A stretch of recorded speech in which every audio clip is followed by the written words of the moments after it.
Hello, everyone. This is Mark. Since we can't get out and travel too much, I thought I would just talk about my year in Japan. I went and taught English in Japan for a year from 2004 to 2005. I put together a little bit of a slideshow for you, just kind of go over what that was like.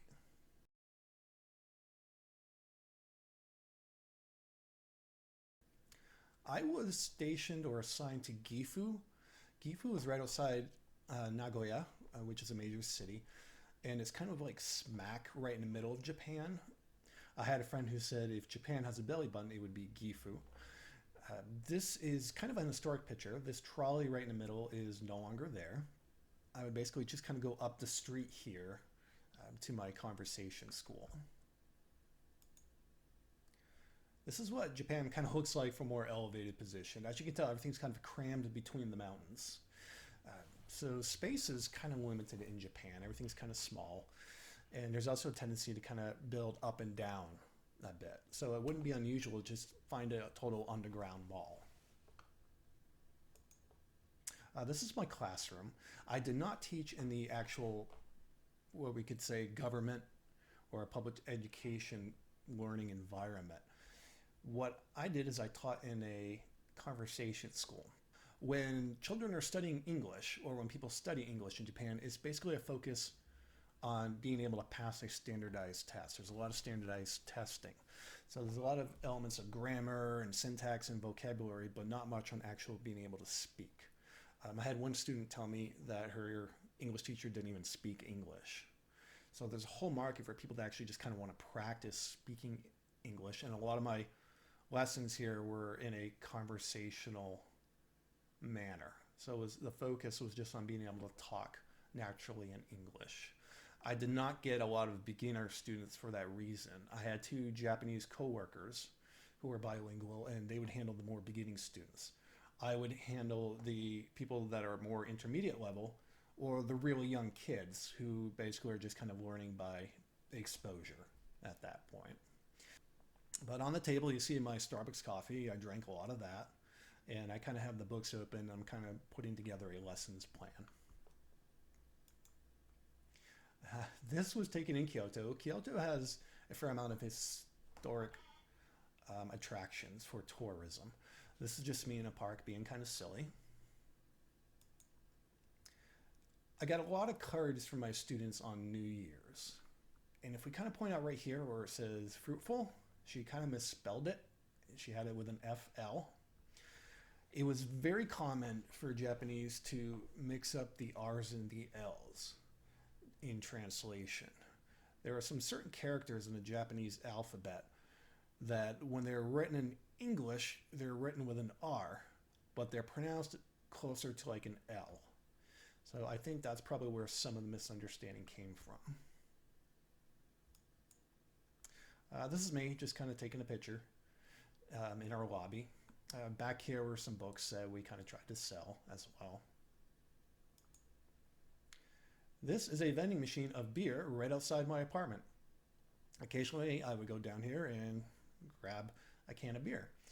There are vending machines all over Japan.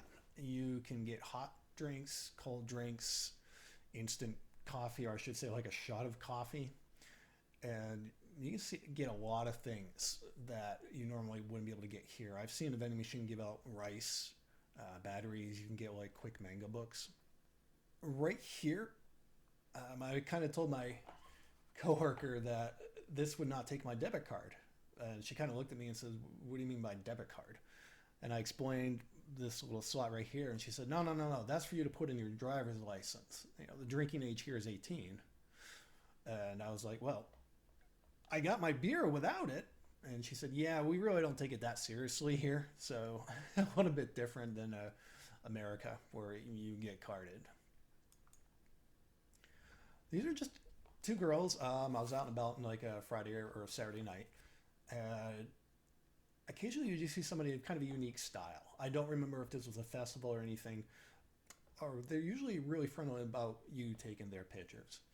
And they all do that peace sign when they take a picture. I don't know exactly why, but it's very common. This is known as the Golden Temple. It is also in Kyoto, and it is quite beautiful. One of my younger students, Go, very fun, energetic little guy. This is Halloween. That's me dressed up in my Matrix outfit.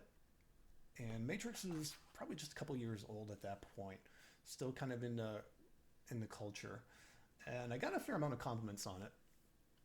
I went out to a club that night and they let me in for free and they gave me 4 free drinks because they liked my costume.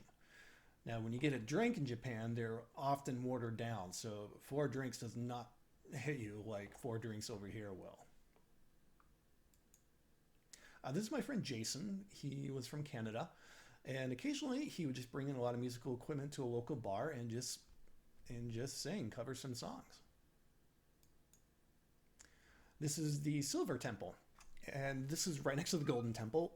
It's not as much to look at. The tour guide told us that at night, when it's struck by moonlight, then it's a whole lot more impressive. Another one of my younger students, Conan, he would often take class with Go. The beer hall is where I started going to meet the other foreigners.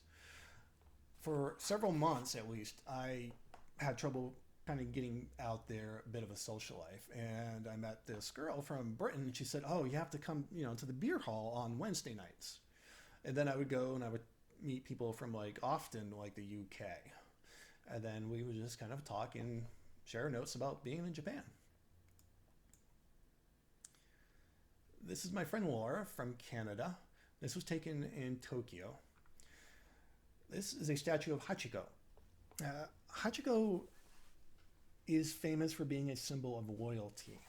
The story actually goes, and it's a true story, that he was the pet of a Japanese businessman, and every day the Japanese businessman would meet Hachiko at a train station.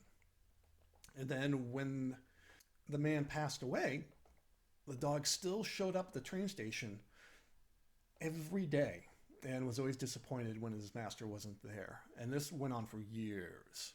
So Hachiko has kind of come to be a symbol of loyalty. This is the lobby to the school. It was on the 3rd floor, right over at McDonald's, so I did go down and get French fries a lot. I did not get them with wasabi, which is an option in Japan.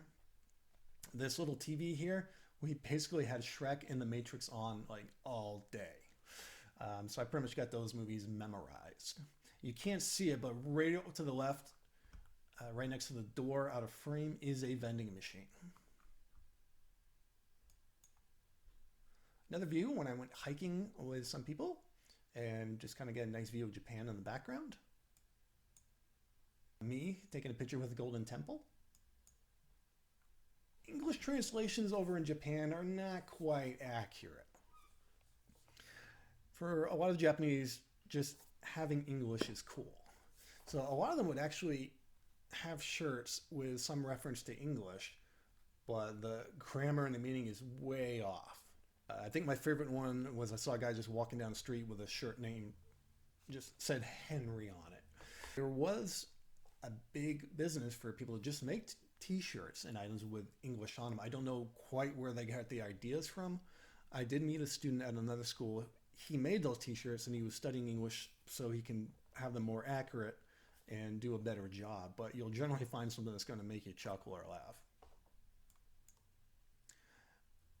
Nagoya Castle, I would sometimes come here and just kind of walk around, get out of the apartment. Had to take a train to get here, but it's a popular site, so I've been told, for younger couples like teens to just kind of meet on a date.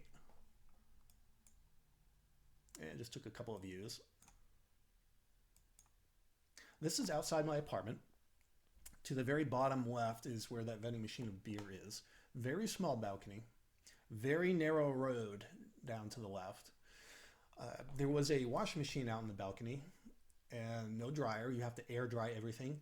Even in the winter, I had to come out here and hang up my clothes to dry. There's my student Go with his younger brother.